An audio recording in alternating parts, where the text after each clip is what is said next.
हाय। English vocabulary को practically improve करने के लिए आज मैं सर यासीन अहमद आपको 2 अप्रोचेस बताने जा रहा हूँ जिनसे आपकी विकेबलरी का मसला हल हो जाएगा। 2 किस्म की विकेबलरी, सोशल विकेबलरी जो हमारी रोज़मर्रा की गुफ्तगू में, रोज़मर्रा ज़िंदगी के मसाइल में हमारे सामने आती है, वो विकेबलरी, वो अल्फाज मीनिंग्स। और दूसरी विकेबलरी जनरल विकेबलरी है जो आम तौर पे हमें इंग्लिश न्यूज़पेपर्स में, इंग्लिश न्यूज़ में, मैगज़ीन्स वगैरह में देखने को मिलती है। इंग्लिश कन्वर्सेशन में जो बड़े मसाइल हैं उनमें से विकेबलरी एक है। अगर आप अपनी इंग्लिश को फ्लुएंट और एडवांस करना चाहते हैं तो विकेबलरी एक मसला है। आज इस वीडियो में एक एक करके हम दोनों किस्म की विकेबलरी को इम्प्रूव करना सीखेंगे। Number 1, social vocabulary. हम रोज़मर्रा की ज़िंदगी में जो गुफ्तगू करते हैं उस दौरान हमें जो इंग्लिश विकेबलरी का मसला आता है वो सोशल विकेबलरी है। इसका हल करने का सिंपल सा तरीका है कि एक पेपर लें और एक पेन लें और बैठ के डीपली सोच लिए कि जो आपकी पर्सनल लाइफ है, रोज़मर्रा की ज़िंदगी, उसमें सबसे ज़्यादा आप किस तरह के कौन से सेंटेंसेस यूज़ करते हैं, कौन से फ़िक्रे आप सबसे ज़्यादा यूज़ करते हैं। कोई से 10 सेंटेंसेस आपने लिख लेने हैं, उर्दू में लिखने हैं। यानी रोज़मर्रा ज़िंदगी में जो आप बोलते हैं, गुफ्तगू करते हैं, घर में, ऑफिस में, जहाँ पे भी आप जाते हैं, सबसे ज़्यादा इस्तेमाल होने वाले जो आप सुनते हैं सबसे ज़्यादा या बोलते हैं, कोई से 10 सेंटेंसेस फ़िक्रे उर्दू में लिख लीजिए। लिखने के बाद उन फ़िक्रात में से जो वर्ड्स, उर्दू के वर्ड्स जो आपको मुश्किल लगते हैं, जिनकी इंग्लिश विकेबलरी आपको नहीं आती या मुश्किल होती है, उन अल्फाज को अलग पेपर पे लिख लें। उसी पेपर पे अलग सेपरेटली लिख लीजिएगा। डेफिनेटली आपने 10 सेंटेंसेस लिखे होंगे तो उनमें से 10 वर्ड्स आपको नहीं मिलेंगे, क्योंकि सब वर्ड्स की विकेबलरी का आपको मसला नहीं होगा। जितने वर्ड्स में आपको इशू आ रहा है, that is 1 2 3 4 5 up to whatsoever, जितने भी हैं उनको सेपरेटली लिख लीजिएगा। फ़र्ज़ करें मैं एग्जाम्पल के तौर पे कुछ सेंटेंसेस आपको दे रहा हूँ कि उर्दू में, फ़र्ज़ करें एग्जाम्पल है, आपकी ज़िंदगी में शायद ऐसा नहीं होगा कि आप कहते हैं कि जी जल्दी करें मुझे देर हो रही है। ये फ़िक्रा फ़र्ज़ करें आप ज़िंदगी में बहुत ज़्यादा यूँ इस्तेमाल करते हैं या सुनने में आता है आपको। दूसरा सेंटेंस आप कहते हैं कि आजकल हमारे काम करने वाली जो है वो हमें बहुत तंग करती है या तंग कर रही है। फॉर एग्जाम्पल आजकल आपके घर में ये इशू बहुत ज़्यादा चल रहा है। या थर्ड सेंटेंस एग्जाम्पल के तौर पे आप कहते हैं कि मैं जब भी सब्ज़ी लेने जाता हूँ तो मैं अक्सर धनिया भूल जाता हूँ। इसी तरीके से फ़र्ज़ करें एक और सेंटेंस है कि जी ये वॉशरूम का लोटा अक्सर गंदा होता है। एग्जाम्पल इसी तरीके से कोई भी 10 सेंटेंसेस जो आपकी लाइफ, पर्सनल लाइफ में, प्रैक्टिकल लाइफ में बहुत ज़्यादा इस्तेमाल होते हैं। 10 सेंटेंसेस लिख लिए, ये मैंने एग्जाम्पल के तौर पे गए थे। अब इन हर फिक्र को, सेंटेंस को पढ़ें और उसमें से जो इंग्लिश विकेबलरी आपको जिन फिक्रों की नहीं आती उनको अलग लिखें। बिलफर्ज पहला सेंटेंस आपने एग्जाम्पल के तौर पे कहा था कि जी सेंटेंस था कि जल्दी करें देर हो रही है। अब इसमें फ़र्ज़ करें कोई ऐसा डिफ़िकल्ट वर्ड नहीं है जिसकी इंग्लिश आपको नहीं आती, इसको छोड़ दें। नेक्स्ट सेंटेंस में आपने कहा कि आजकल हमारे काम करने वाली हमें तंग कर रही है। अब मेड, काम करने वाली, इसकी इंग्लिश आती है। अब तंग करने की इंग्लिश क्या होगी? तो आप एक उसी पेपर पे अलग लिख लें, तंग करना, एक वर्ड हो गया। थर्ड सेंटेंस था कि मैं अक्सर जब सब्जी लेने जाता हूं तो मैं धनिया भूल जाता हूं। तो उसमें से फ़र्ज़ करें, एग्जाम्पल दे रहा हूं मैं, कि धनिया के लफ्ज़ की इंग्लिश आपको नहीं आती तो अलग लिख लें धनिया। फोर्थ सेंटेंस में था कि अक्सर वॉशरूम का लोटा गंदा होता है, तो लोटा, इस वर्ड की इंग्लिश। इस तरीके से आपने डेली 10 सेंटेंसेस, आप 5 भी कर सकते हैं, 6 7 8 या मोर देन 10 भी कर सकते हैं, मगर बेटर इसके 10 रख लें। अब 10 में से हर सेंटेंस में से ऐसा नहीं होगा कि जो रूटीन में यूज़ हो रही हो उसमें से आपको हर सेंटेंस की विकेबलरी का मसला हो। या ये भी पॉसिबल है कि दिस इज़ क्वाइट पॉसिबल कि एक सेंटेंस में आपको 2 विकेबलरीज का भी मसला हो। अब वो सारी विकेबलरी लिख लीजिएगा। अब जब आपने लिख ली है तो उसके बाद आपने ऑनलाइन अपने मोबाइल फ़ोन की मदद से, सेल फ़ोन या किसी भी मशीन, लैपटॉप या जो भी आपके पास डेस्कटॉप है, उसमें ऑनलाइन इन विकेबलरी की इंग्लिश कैसे सर्च करते हैं, तो चलिए देखते हैं। जी व्यूवर्स, वो वर्ड जो सेपरेटली हमने पीस ऑफ पेपर पे लिखे थे उर्दू के, जिनकी हमने इंग्लिश ढूंढनी है, तो यहाँ पे ये 2 डिक्शनरीज़ हैं जिनकी मदद से हम उन वर्ड्स की इंग्लिश सर्च कर सकते हैं। तो इन डिक्शनरीज़ का इस्तेमाल करने का तरीका देखते हैं। ये ऊपर लिंक आप देख सकते हैं। जब इसको यूज़ करना हो तो ये सर्च बार है, यहाँ पे हमने वर्ड्स लिखना होगा जिसकी हमने इंग्लिश ढूंढनी है, और ये कीबोर्ड है। इस कीबोर्ड की मदद से हम टाइप करेंगे वर्ड्स को और फिर उनकी इंग्लिश ढूंढेंगे। तो चलिए हम देखते हैं, हमारे पास पहला जो वर्ड था वो था तंग करना। तो लिहाजा तंग लिख के ये स्पेस आगे लिखते हैं करना, ये। अब इसको हम सबमिट करते हैं, यानी एंटर करते हैं। ये वर्ड हमने लिख लिया।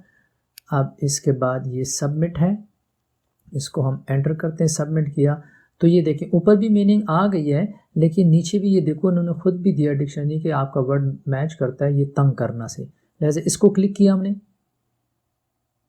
इसको हिट करने के बाद सबसे ऊपर ये देखें तंग करना, meaning in English annoy tease. ये तंग करना ये वर्ड है और इसकी इंग्लिश ये दो वर्ड्स हैं, एनॉय एंड टीज। ठीक है, ये आप देख सकते हैं, ये एनॉय एंड टीज। ठीक है, इनको जैसे कि आप देख रहे हैं, इनको इन वर्ड्स को आप अलग एक डायरी पे लिखिए और इनको सेव कर लीजिएगा, इनको साथ साथ आप याद करते जाएं। और अब हम दूसरा वर्ड था धनिया, उसको हम यहाँ पे लिखते हैं। ये देखें धनिया लिखा हमने, ये देखें सर्च बार में ये धनिया। और अब इसको हम सबमिट करते हैं। तो ये देखा धनिया की इंग्लिश है कोरिएंडर, हम देख रहे हैं। तो इसी तरीके से आप डायरी पे ये वर्ड्स एंटर करते जाएं और साथ साथ याद भी करते जाएं। ये देखो ये धनिया है और ये कोरिएंडर है, इसको आप अपनी एक डायरी बना के उस पर नोट करते जाएं। और दूसरा जो लफ्ज़ था वो था हमारे पास लोटा, और ये हम लोटा यहाँ लिखते हैं। ये देखो लोटा हमने लिखा, ठीक है ना, और साथ इसको सबमिट किया। तो ये देखो यूवर, ठीक है, लोटा इसकी इंग्लिश है यूवर। सो इसको भी हमने सेव कर लेना है। इस तरीके से ये डिक्शनरी हम इस्तेमाल कर सकते हैं, हमें रिक्वायर्ड वर्ड्स मिल जाते हैं। फिर भी एक और डिक्शनरी भी हम देखते हैं, इसको भी आप यूज़ कर लें। कुछ वर्ड्स अगर यहाँ पे सही ना मिले या मुश्किल हो तो ये दूसरी डिक्शनरी है, ये गूगल ट्रांसलेटर है। ठीक है, बड़ा कॉमन सा, बड़ा फेमस सा है, I suppose you would be known with. ये देखें गूगल ट्रांसलेशन, यहाँ पे ये देखो उर्दू है, हमने उर्दू टू इंग्लिश करनी है।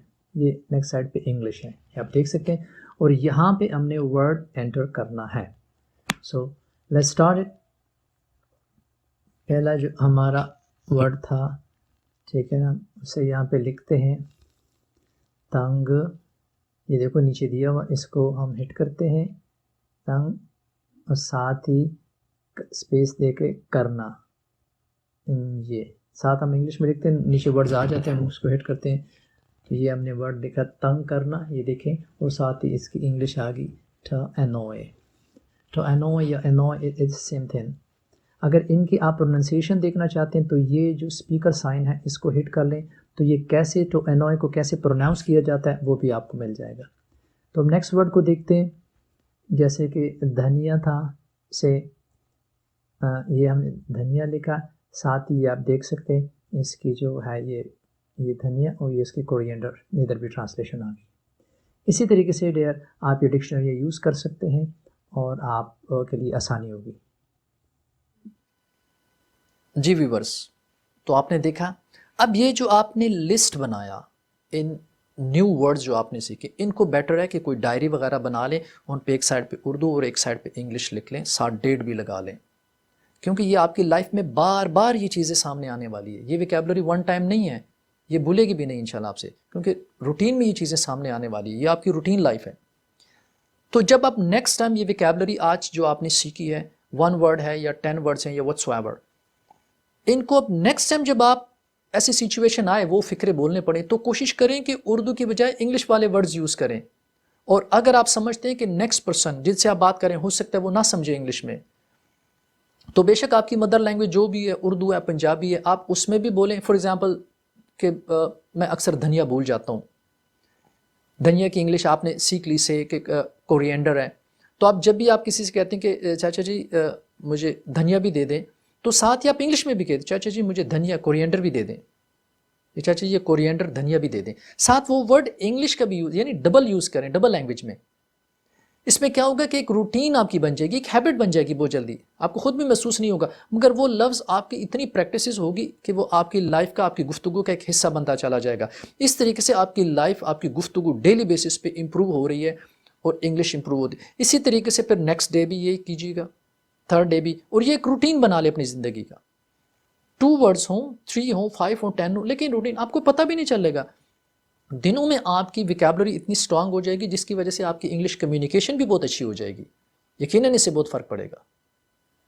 तो उम्मीद है कि ये कॉन्सेप्ट आपको क्लियर हो गया होगा। जी, तो चलिए अब हम देखते हैं जनरल विकैबुलरी को इम्प्रूव करने का तरीका। ये तरीका पहले तरीके से कंपैरेटिवली ईजी है।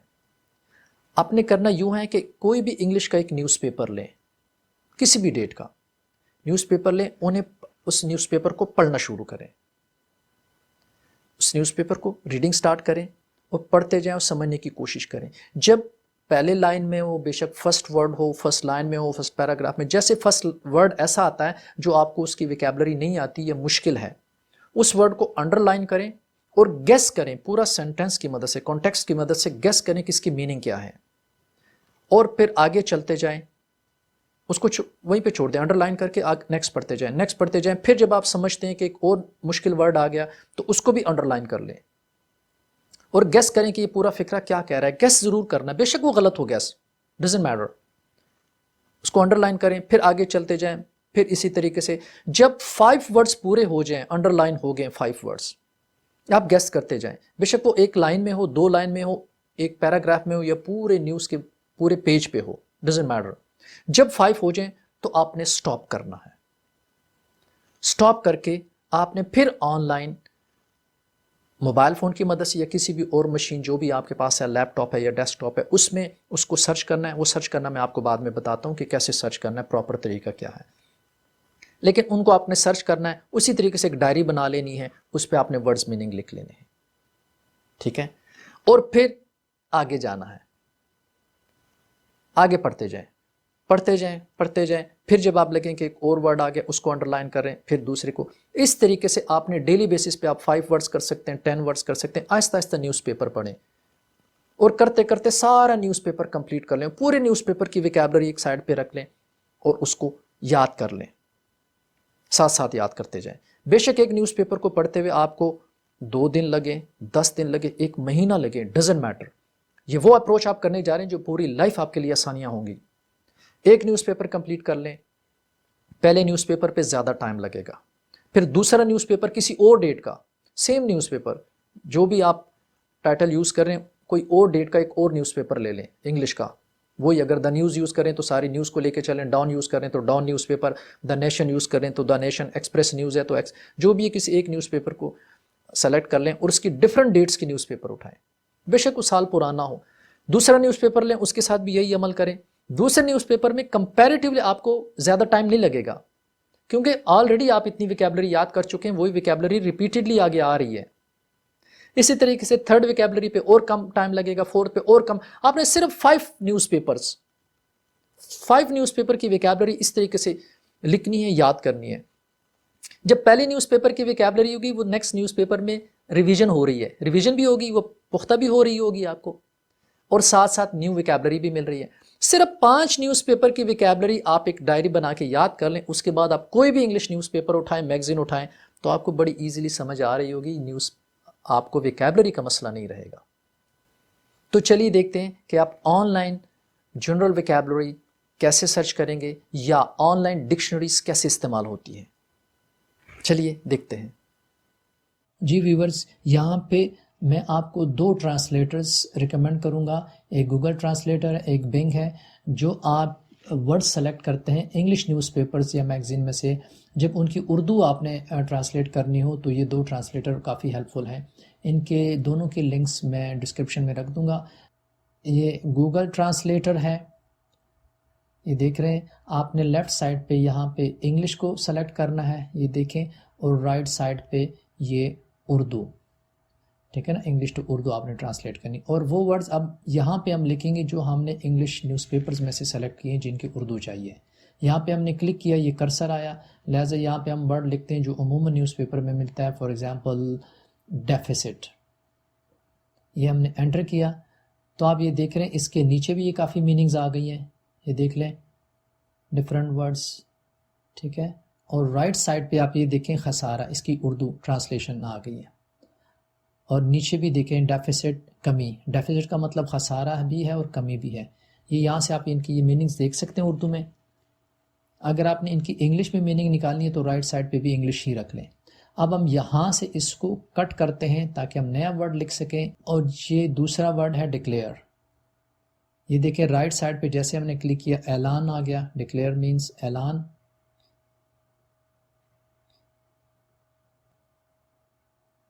अब हम दूसरी डिक्शनरी में जाके देखते हैं। अब हम बिंग को भी देखते हैं। ये माइक्रोसॉफ्ट बिंग है, ये आप देख सकते हैं। इसका भी यूज़ तकरीबन वैसे ही है। ये देखें लेफ़्ट साइड पे ये उर्दू है तो इसको आप इंग्लिश कर लें। ये जब इंग्लिश हो जाए तो राइट साइड पे ये उर्दू, ताकि हम इंग्लिश से उर्दू हमें ट्रांसलेशन मिल सके। अब यहाँ पे हम इसको क्लिक करते हैं, हिट करते हैं तो यहाँ पे हम लिखते हैं वही वर्ड, यहाँ पे भी लिखते हैं कि ये देखते हैं कैसे बताता है। ये देखें इसके साथ ही इन्होंने मीनिंग बता दी कि कमी। अगर इस वर्ड को डेफिसिट को आप प्रोनाउंसिएशन देखना चाहते हैं तो इसको हिट कर, ये आप कमी, ये देख रहे हैं डेफिसिट। और इसके नीचे भी आप देख सकते हैं, ये देखें यहाँ पे लिखा है खसारा। डेफिसिट का मतलब कमी या खसारा, इट्स सेम थिंग। जी व्यूअर्स, आपने देख लिया और मुझे उम्मीद है कि इन अप्रोचेस, दोनों अप्रोचेस को इस्तेमाल करने से आपको बहुत हेल्प मिलेगी और वोकैबुलरी का मसला आपका हल हो जाएगा। क्योंकि ये वोकैबुलरी, ये वर्ड्स हमारी लाइफ में हमें डिफरेंट मीन्स से बार बार सामने आती हैं। कभी सोशल गुफ्तगू करते हुए, कभी मीटिंग्स में, कभी किसी प्रोग्राम में, कभी मीडिया देखते हुए, कभी न्यूज़पेपर पढ़ते हुए, कभी देखते हुए। अगर आप मॉडर्न एडवांस होना चाहते हैं, अपनी कम्युनिकेशन को करना चाहते हैं, तो फिर ये अप्रोचेस यूज़ कीजिएगा। अपना ख्याल रखिएगा। Thank you very much and that's all for today's video.